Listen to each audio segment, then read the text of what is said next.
Hi there Booktube, it's Eleanor here, and today is the first day of the Bookbuddyathon, but also the first day of Booklist Readathon, which is being run by Sarah from Sarah's Nightstand and her lovely friend Lindsay from Lindsay's Library, I believe, and they are running their first readathon together, and I really wanted to support them as well as running the Bookbuddyathon, which I didn't realise was going to overlap with theirs, but as it happens it's been okay because I've managed to combine my TBR for both of the readathons.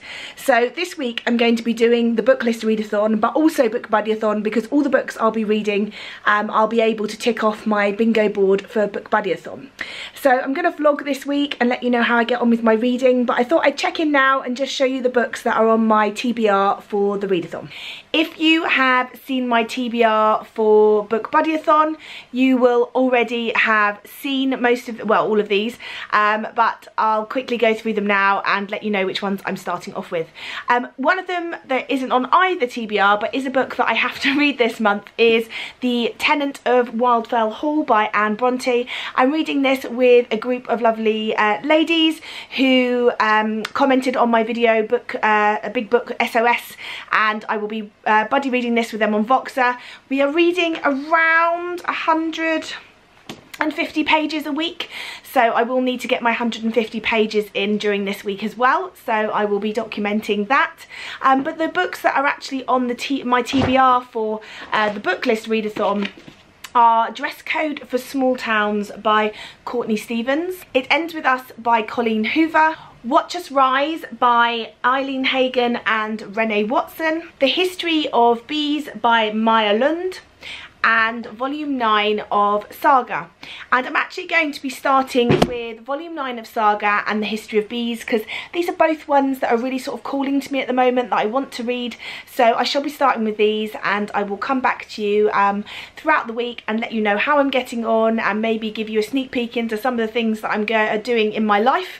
Obviously I'll be at work this week, it's my last week before Easter holidays, yay!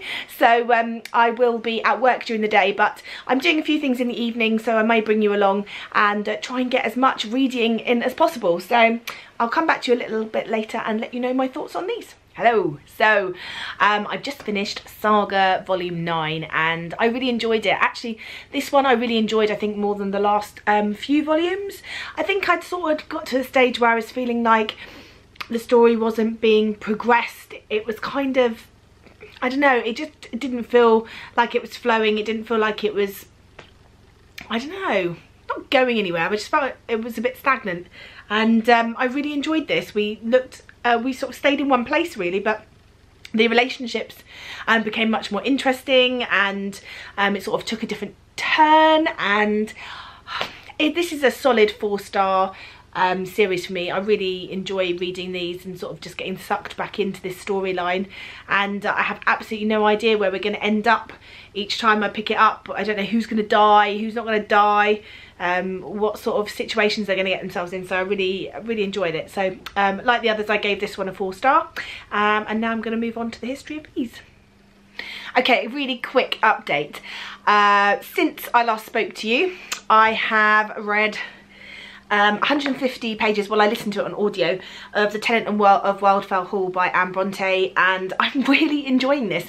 I wasn't expecting to enjoy this as much. I don't know why, just sometimes with classics I just find it really hard to get into them, and ultimately I end up enjoying most of them, but I can tell they're a classic. You know that they're looking at social situations of the time period that they're set, and sometimes the way that they're written and the words that they use highlight the fact to me as I'm reading that they are books that were written a long time ago. But this one just feels like it could have been written, you know, not that long ago. There wouldn't be much you'd have to change. I feel like I just can't believe Anne Bronte really has managed to write a story that is quite timeless, really. So far, Gilbert, who has been doing all the talking, is explaining about a new lady that's moved in the village with her son called Mrs. Graham, and it's unusual because she's there on her own. She hasn't got a husband, and so she's living with her young son, and Gilbert's intrigued in finding out more about her. Gilbert is sort of a single man, and he is having a bit of a dalliance with somebody at the moment, but she's a bit of a floozy. His mum doesn't like her, doesn't think she's suitable for him, and he's just sort of enjoying himself, but then becomes quite intrigued by Mrs. Graham, and we're just sort of following, finding out more about her backstory. Why is she there on her own, and sort of the social prejudices of the time. And I just really think it's really well written. It's really pacey, often with a classic, especially if I'm buddy reading this. I'm reading this, if you watched my big book SOS video a while back, I was calling to arms people to come and buddy read my big books with me, or books that I've been nervous about reading, and some lovely ladies came forth and said that they would read this one with me, so we're reading this month. The way we're doing it is 150 pages a week, and often the reason that I do that is A, so that everybody that reads at different speeds doesn't feel like they're getting far behind, but also because normally I want to read those 150 pages maybe at the weekend and then have a week to read other books, and it's almost a little bit of a push to pick this up. But I just want to be reading this now, if I'm honest. I really am quite invested in the characters, and I think the next section we're going to be moving into is going to be someone else speaking. I think it might be Mrs. Graham speaking about her past, and so I'm listening to this on audio that I got from Scribd, and I think it changes narrators, so I think that's going to be really interesting. So I'm really enjoying this, so watch this space. I think this is going to be a good one. I have picked up A History of Bees, and oh, I don't know, I'm just not getting sucked in at the moment. That might be just the frame of mind I'm in. Maybe it's just not the right book at the right time. I'm not going to put it down. I'm going to carry on reading it, but I think with that one, as I would normally do with classics, I'm going to set myself maybe a 50 page a day sort of thing, or 20-30 pages a day, and then read something else alongside it, just so that I don't feel bogged down or slumpy with it. So I think I'm going to pick up Dress Codes for Small Towns next by Courtney Stevens. I think this is going to be a bit of a page turner. I know that Kayla from Books and Lala absolutely loves this one and talks about it all the time, and sort of says she book pushes this one, and so I think, you know, I'd really like to read this one. I think it's going to be a pacey one. So I'm off to dinner tonight with some friends that I used to work with, some lovely ladies. So we're going to Wagamama, I think, because it's nice and cheap and cheerful, and we're all fancying it. So I will take you along with me, but there's not a lot to see really, and I'll update you a bit more when I've read some more. Would you believe it's now Saturday, and I've been the worst vlogger in the world. I meant to take you along to, where was I going first? I meant to take you along to going out for dinner with my friends. We went to Wagamama, and it was really nice. They're people that I used to work with, and I am obsessed with Wagamama's Bang Bang Chicken, so that is a new favourite of mine. And then I took my mum and dad to see The Waitress at the Adelphi Theatre in London, which has got Catherine McPhee in, who was, I think she was on something like American Idol, but I know her from being in a TV show called Smash, which was like a musical TV show, a bit like an adult version of Glee, and she is phenomenal, and the whole cast, in fact, are amazing. It's the second time I've been to see it, and I absolutely love it, and I know that Catherine McPhee is only in it now, I think, till June, so if it's something you're interested in, you should definitely go and check it out soon, because it's worth seeing her in it. It really is. It's based on well, there was a film called The Waitress which came out I think in the early 2000s, and it's a similar storyline to that, and it's a musical, and it's set in a small town diner where you've got Catherine McPhee's character working. She's got a bit of an abusive husband. He's sort of a childhood sweetheart. He's not ended up becoming a very nice man. She feels a bit trapped, and she sort of escapes in this diner by making all the pies for them. She makes all these amazing pies that she learnt to make from her mum. And at the very beginning, so it's not like a spoiler for the show, she finds out she's pregnant and feels trapped and needs to find an escape, and then you follow her and the other characters in this diner and their sort of journey together, and it's just, the music's beautiful, the voices are phenomenal, and the acting is amazing, and it's got a man in it. I can't remember his name now, that's terrible, but he was in 30 Rock, which was a really good hilarious TV series that I used to watch, and he is amazing as well. He plays one of the love interests of one of the girls in the diner. It was just brilliant, so I can't rate that highly enough. I know it's not a book, but I know I was hoping to take you through all these things, but I was just rubbish and didn't take my camera, so I'll tell you about them now. So they're two of the favourite things I've done this week. In terms of reading, it hasn't been amazing, I have to say. I talked about Saga before. I finished an audiobook called P.S. I Like You by Casey West, which is a really sweet sort of rom-com-y book. It's YA, it's set in a school really. It's about a girl who writes these letters. She comes from sort of a massive family, and she writes these letters about her love of music and her passion of music to this unknown person via their chemistry seats, and this person writes back, and they have this correspondence once a week, and it's just about them sort of having this relationship through letters, finding out who this person is. And it was just sweet and lovely and easy to listen to. So I enjoyed that, and I gave it 4 stars. I finished Dress Codes for Small Towns by Courtney Stevens, but I have to say that this was a really difficult book for me to finish. I just wasn't captured by the story or the characters. I think the biggest problem with this for me is that I just couldn't get invested in the characters, or emotionally or otherwise. I just felt like in this occasion I wasn't in the story, which normally I like to be. I felt like I was watching the story, and with books generally I can put myself in the story and in the characters and be part of this story and sort of lose myself a little bit, and with this I couldn't. And so I did find that I didn't want to pick it up, and I wasn't reading it very fast, and I was reading it in small chunks because I just couldn't get myself into the story. It was okay. I thought the voices were very difficult to relate to. I thought the story in this was an interesting one. So it's always when you're editing these things back that you realise you haven't even told people about the story. So in this story we're following sort of a group of 6 friends. They call themselves the Hexagon. They're part of sort of a local youth Bible group. They are all friends in this tiny town, and they've grown up together. One of them is sort of a new addition to the group who's just sort of moved there, but they are all sort of lifelong friends, and they get up to mischief. They are our main protagonist in this, Billy, is the preacher's daughter, and she sort of is one of the ringleaders along with her friend Woods, who is a boy, and the two of them have this sort of whiteboard they call Einstein, and they conjure up all sorts of mischief to get in, like, you know, what happens if you put a sock in a microwave and various things like that, and they always end up in quite a bit of trouble.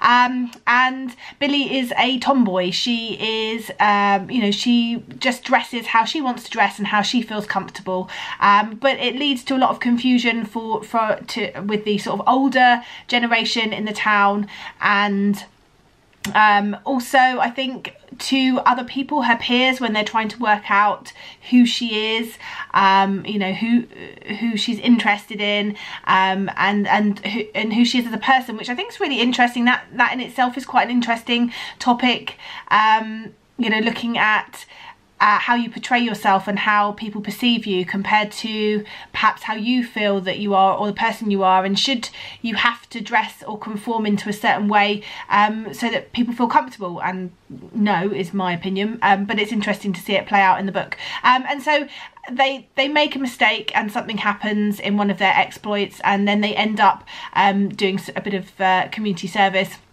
There's also, this town has this sort of annual corn dolly festival, which is like a big festival where one of the women in the town gets given this corn dolly, and it's not like a beauty pageant, it's done by someone who they feel has sort of given something to the town. And it's a festival that was sort of run and started up by an older person in the town who is now not there, and it's about how they're going to continue this festival going. Are they going to? Is it the end of an era? you know, and I don't want to spoil any more. So that is my brief interruption here to tell you a bit about the story. But it just lacked for me in terms of engagement. One thing I did really like in this is its exploration and commentary on sexuality and gender and sexual fluidity, and this sort of look in a small American town which is heavily religious at this idea of God and who God loves and who God accepts. And I thought it was quite a modern look at that, which I really enjoyed. There's one paragraph actually that I really loved, and I'm going to read it out to you. I'm going to remove names from it because I don't want it to spoil anything. But it said, after that, when someone yelled, "Hey, homos," I heard them, but I knew I wasn't gay. Well, I'd given it my best go, and I still liked girls. He liked girls too, and boys, and anyone who made him feel deeply, which I did, so I get why he kissed me, and he gets why I didn't want us to be that to each other. Most people want puddles to splash around in. He wanted souls where scuba diving is encouraged. And I really loved that as an idea of someone that needs to feel deeply about someone, whether they be male or female, in order to love. And I just thought that was a really beautiful way of putting it. So I really enjoyed that. There was some really poignant and interesting points made in this book, which I thought were very well done. I just couldn't get on board with the story itself for some reason. The characters just wouldn't... I didn't feel any of these romantic links or these connections that I was meant to feel of strong friendship. And I just, yeah. So it was okay. I gave it 3 stars, but I was a bit disappointed. I was hoping it was going to be a great one for me, but it wasn't. And then... apart from those 3, I have been working my way through The Tenant of Wildfell Hall by Anne Bronte, and surprisingly I'm absolutely loving this. As always with classics, I go in thinking, oh, I'm not going to like this, it's not going to be one for me, blah blah blah. I love this. In fact, I've not stopped listening to it. I listened to it about 4 hours last night. I'm in the last 100 pages now, which I'm being a bit naughty because we're only meant to be reading about 150 pages a week for my readathon group, but I'm going on holiday in a week's time and I want to get it finished before I go, and I'm just loving it. And I also want to watch, there's a 3-part BBC adaptation that was made, which I've downloaded, which I'd like to watch after I finished it. So I will probably finish this maybe today, so watch this space for this one. It's just such a story that feels so ahead of its time. It's just amazing, this story that's been written, and the sections that I've just been reading are written from Mrs. Graham's point of view, and just really interesting look into marriage and a woman's role, and someone who is sort of fighting against that a little bit and fighting to get what she deserves. And I'm really loving this. It's well on the way to being a 5-star. I am also listening to Watch Us Rise by Renee Watson and Ellen Hagen, and I'm about halfway through this one and probably will try and finish this over the next week as well, or maybe the next couple of days. So I'm doing quite well for my Booklist readathon, really. I needed to read one more after this, which I don't think I'm going to do. But I'm doing pretty good. Now, one of the other challenges for the Bookbuddyathon is to recommend some book lovers. So what I'm going to do now at the end of this vlog is I'm going to talk about some booktubers that I have discovered recently who I feel need a bit more love and that you should go and check out. So got my cards here and I'll tell you. There's loads more than this that I love. I watch a lot of booktubers, but these are ones that I have been automatically adding to my watch later when I see something from them recently. The first is Amanda from Cook, Read, Create. Now, I think Amanda's been commenting on my channel for a while, and I didn't realise that she had her own channel. I've seen her Instagram posts or her tweets before showing her nail designs, because she designs nails often on book covers, which I think is amazing, and I've always seen those, but I didn't know she had a channel, and she makes the most relaxing and interesting vlogs. She makes vlogs showing her sort of meal prep for the week. She's doing them from a book that I also own, that my sister-in-law sent me over from New Zealand. It's called Eat Fresh, and she makes up these gorgeous looking Buddha bowls and things for her week. And so she shows a little bit of that. She shows a bit of the area around where she lives. She talks predominantly, I'd say, about YA and children's books, but that's not all she reads, and very similar to me, I feel. And she's often got loads of books that I haven't heard of, so I really think that she is someone that more people should be watching, so go and check her out. Then a channel that I found through sort of the readathon and the Booklist Readathon from Sarah's Nightstands is Books and Jams, and this is Krista. And she predominantly, or her favourite sort of genre, she says, is historical fiction, but she reads a wide array of books. She always has plenty of interesting things to say about the books that she's reading, and I find her very engaging to watch, so she is my next shout out. Next is someone that I met recently on the Booktuber meetup, and that is Lindsay from The Wandering Reader. I really love her channel. I really like what she's talking about, and I like her mixture of books. She reads some contemporary fiction, she reads some romance, she reads some literary fiction, she reads all sorts of different things. She's an English teacher, and yeah, I really find her engaging to listen to. I like listening to her talk about the books that she's read. She's always got something interesting to say, and I feel like she's a real mood reader like me. I notice when she's might be having a little bit of a bad time, or she's having lots go on, you can see she moves to her sort of comfort read, which is more the sort of romancy reads, and it's exactly what I do. I tend to move to certain types of genre or certain types of books or comfort reads when things are getting a bit tough, and yeah, I really enjoy watching her, whether she's having a hard time or not. That sounds terrible. I don't mean I want her to be having a hard time, but she always is engaging either way, whatever she's reading, and I definitely think that we should be showing her some booktuby love. And the last person that I want to shout out in this video is Kate from the novel Nomads. I just think she has the most beautiful voice. When she talks, I find it so relaxing, and I just sort of squish down in my chair and get ready to hear everything that she's got to say. She did some amazing vlogs of her time when she went to Japan recently, and she talks about all sorts of different books, and she's really passionate about reading. She's yeah, she reads different books to ones that I see on all the channels. She's not sort of finding herself reading all the big buzzy books, which I like, and yeah, I just really enjoy watching her. So she's somebody else that I would definitely recommend if you like my channel. I think you would like all of these channels. They're all a little bit different. They've all got something amazing to share, and we should be all showing them lots of love. So that is some of the people that I've been enjoying watching. I think I'm going to wrap up this week's vlog here. I don't know if I can call it a vlog really, because I've just been sitting around chatting. I've been struggling with motivation to read a little bit and also to pick up the camera this week. So I did want to come in and just tell you what I've been reading and what I've been enjoying. But hopefully my mojo is going to come back and I'm going to feel a bit more like it. Who knows? This week is my first week off at Easter holidays. Me and Matilda have got lots of plans. I'm hoping to get lots of reading done, and then we are off on holiday, so maybe I will try and film some stuff while I'm there. It's really just a time for family and relaxing really, and just spending some time with my girl. So yeah, hopefully there will be a 5-star book in my future, and if it comes you will all be the first to know. But yeah, let me know how your week's gone. Did you do the Booklist Readathon? How did you get on with it? Are you doing Bookbuddyathon? How are you enjoying that? Me and Janet are managing to talk every day. I think I've fulfilled all of the challenges now in terms of the non-booky ones. I have oh no, I need to post. No, I posted my TBR. I posted my TBR on YouTube. I have done some book shout outs here, booktuber shout outs here. I've been talking to Janet every day, so I can't tick that off until the end of the month, but we have been chatting every day.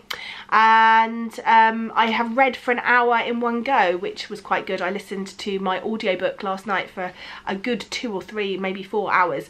So yeah, I'm really enjoying it. I just need to find that elusive 5-star read. Anyway, I shall not wax on about that anymore, and I will catch you in the next one. Bye for now, BookTube.